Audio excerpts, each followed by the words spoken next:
So we're moving on to workout number 2, and it's definitely different from the workout number 1. So what we're going to do is warm up the same as what you did in the first workout. So 5 minutes on your treadmill, starting with an easy pace and increasing to a quicker pace power walk towards the end of the 5 minutes.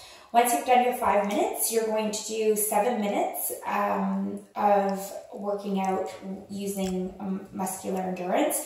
So you just want to grab yourself like on your smartphone, or if you have a timer or whatever, 7 minutes, and you're going to repeat the next these four movements over the 7 minutes. So in the email, it describes 20 squats, 20 deadlifts, 20 chest presses, and 20 tricep kickbacks.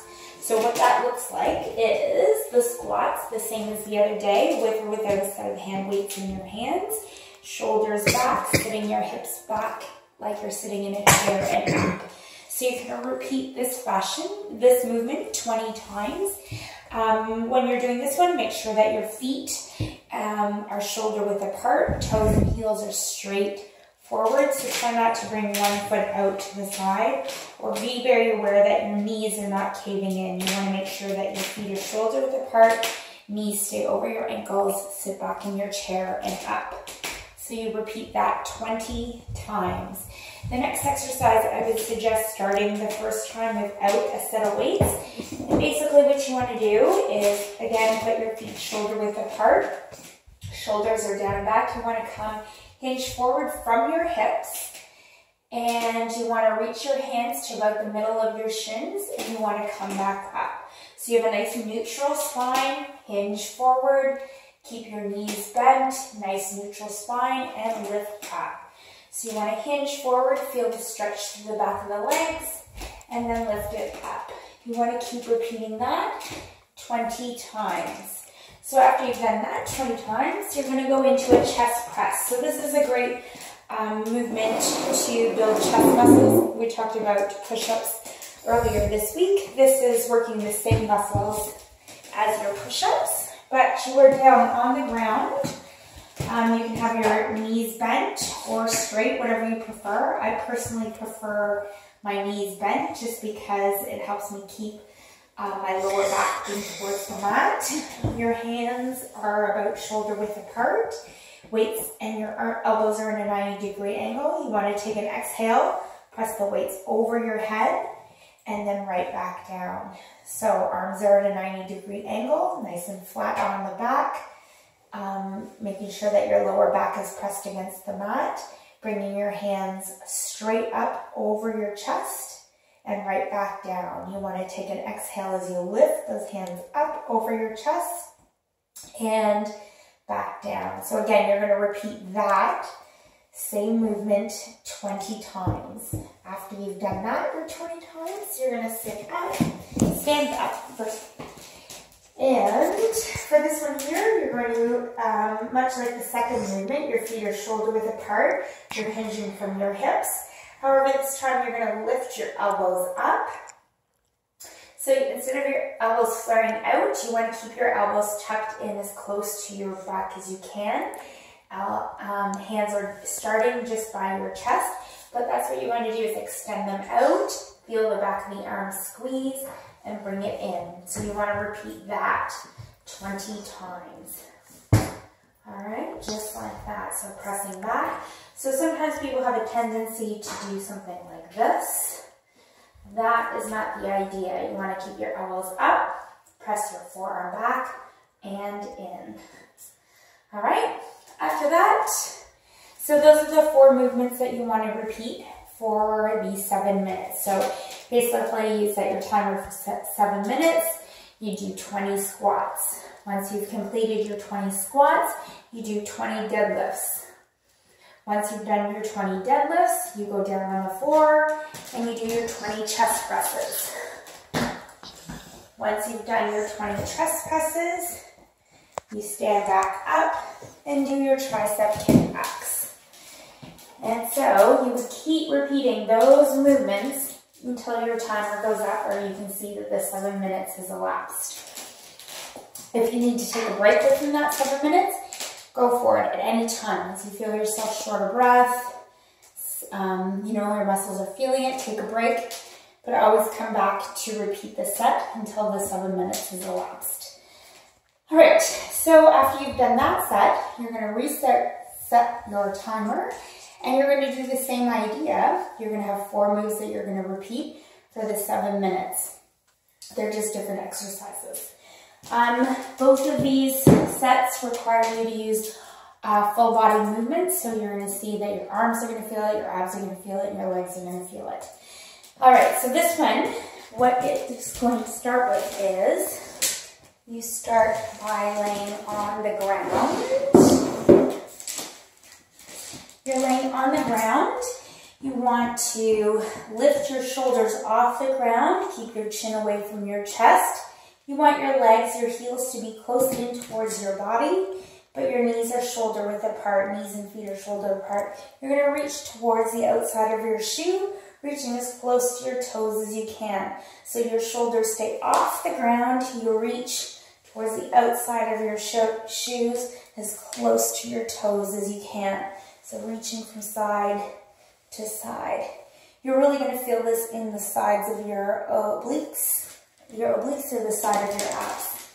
So after you've done that, actually you're going to stay on the floor, maintain that same position where your feet are shoulder width apart, knees are shoulder width apart.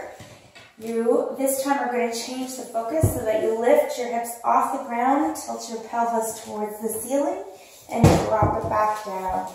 So knees are shoulder width apart, your feet are as close to your glutes as you can, pressing your hips up and pressing it right back down. So really squeezing your glutes to lift and bringing it back down.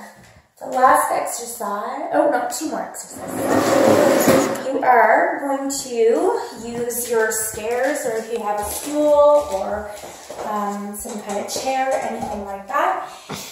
You are basically going to just step up, press your knee up and back down. Step up, press your knee up and back down. So you're going to come up 10 times on one side. So step up, knee up, back down. Repeat that 10 times on one side. And then you're going to do 10 times on the other side. So again, you just step up, knee up, back down. So 10 on each side is basically the key. After you've done that, you are going to do mountain climbs. So what that looks like is you want to make sure that you're on an incline. So a table, a chair, anything that you can be upright on. And what it's going to look like, I'm just going to move a few things here. You're going to put your hands on the edge of the chair or a table. You're going to hinge your hips forward, and you want to bring your knee up towards your chest for 20 times, so 10 on each side. So when you're doing this, you want to make sure that you're leaning into your arms, so your weight is not back here. You want to lean as much forward as you can, knee in towards your chest. If you want to make it a little more challenging, you can make it like you're running, so bringing them up a little faster.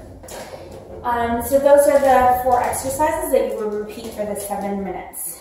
And I've listed out how many times you're going to do each on the email. After you've done the 2 sets of 7 minutes, you go back on your treadmill for 5 minutes, and instead of bringing your heart rate up, you want to think about your heart rate coming down a little bit. So instead of leading up to a power walk, you want to maybe start with a power walk and regress down to a lower walk for 5 minutes. Then after that, you're going to stretch it out. So some of the good stretches that I like to do are hands clasped behind your back and just opening up your chest, pressing your hands away from your body. Another good one to do after that would be one hand up, pressing your arm back. So you're basically just bringing your elbow back. You want to feel a good stretch through your chest. Holding it there and relax down. Have the same thing on the other side. So after you've done that, another good stretch to do would be 1 foot, actually let's do 1 foot forward, 1 foot back, pressing your heels close to the ground as you can, stretching out through your calf, through your leg. And then after you repeat that, you're going to lift it up so that your front leg is on the ground, your back foot is up on the ball of the foot, and you're just going to tuck your hips forward so that you open up through your hips, and you can stretch out your back at the same time. So what you do to one side, you always want to make sure that you do to the other. So you do the same thing. Press your heel down to the ground, lean into that front leg, holding it there. You want to hold each stretch for about 10 to 20 seconds. So once you've done that for 10 to 20 seconds, you want to come up on the ball of the foot, tuck your hips forward, stretch out through your back. Or if you don't find that you're balanced, or you feel like you're off balance, don't be shy to do this one as you're holding onto a wall or something to keep it anchored.